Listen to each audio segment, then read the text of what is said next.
Cerita Ande-Ande Lumut dari Jawa Timur. Suatu ketika, kerajaan Jenggala diserang oleh musuh.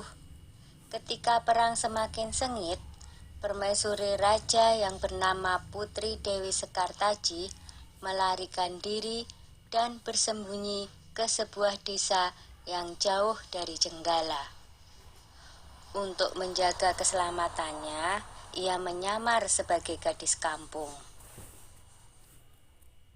Dewi Sekartaji tinggal di tempat Nyai Intan.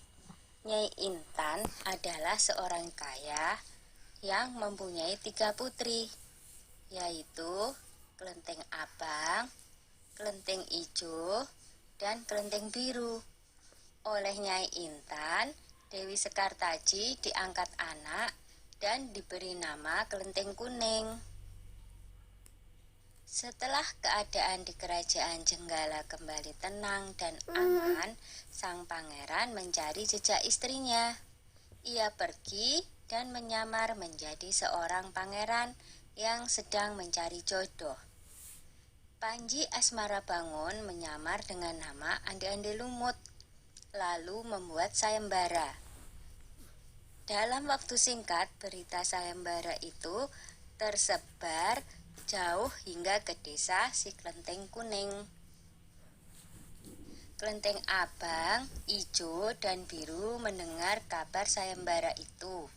Mereka sangat senang dan ingin mengikuti sayembara itu.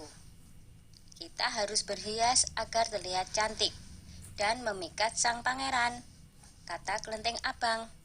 Benar sekali, kita akan memakai pakaian dan perhiasan yang paling bagus, kata Kelenteng Ijo.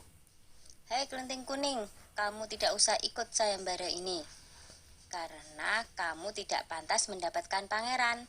Lebih baik kamu mencuci baju di sungai, perintah Kelenteng Abang sinis. Ketika Kelenteng Kuning sedang mencuci di sungai, tiba-tiba seekor burung bango datang menghampirinya. Anehnya, burung itu bisa berbicara dan kedua kakinya menggenggam sebuah cambuk. Wahai Tuan Putri, pergilah ke desa Dadapan mengikuti sayembara itu. Di sana Tuan Putri akan bertemu dengan Panji Asmarabangun. Bawalah cambuk ini, siapa tahu nanti dibutuhkan, ujar sang bango sambil meletakkan cambuk itu di atas batu. Burung bango itu lalu terbang ke angkasa dan menghilang sebelum Kelenteng Kuning menjawabnya. Kemudian Kelenteng Kuning kembali ke rumah dan berangkat menuju desa Dadapan. Sementara itu, di tepi sungai Bengawan Solo, ketiga saudara dan ibu angkatnya bingung karena harus menyeberangi sungai, tetapi tidak ada perahu. Bagaimana cara kita menyeberang, Bu? Tanya Kelenteng Ijo dan saudarinya. Lalu mereka melihat seekor kepiting raksasa.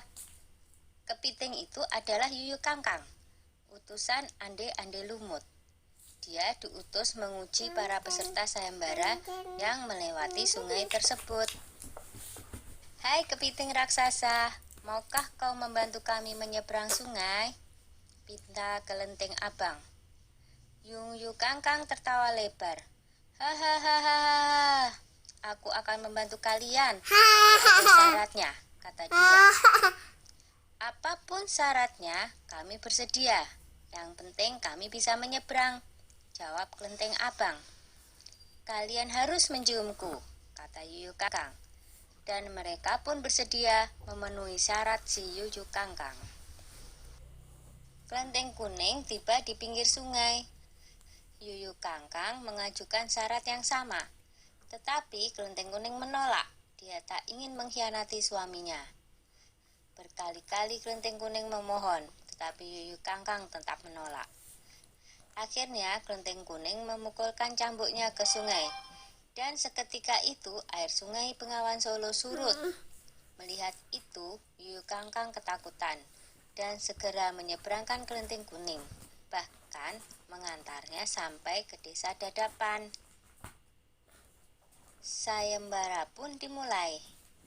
Secara bergiliran, Kelenteng Abang dan adik-adiknya menunjukkan kecantikan mereka di hadapan ande-ande lumut.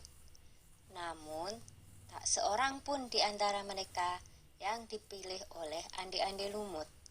Ampun pangeran, hamba mohon, terimalah salah satu putri hamba, iba Nyai Intan. Ande-ande lumut menjawab, wahai Nyai Intan, ketahuilah, aku tidak bisa memilih seorang pun dari putrimu, karena mereka telah mencium si Yuyu Kangkang.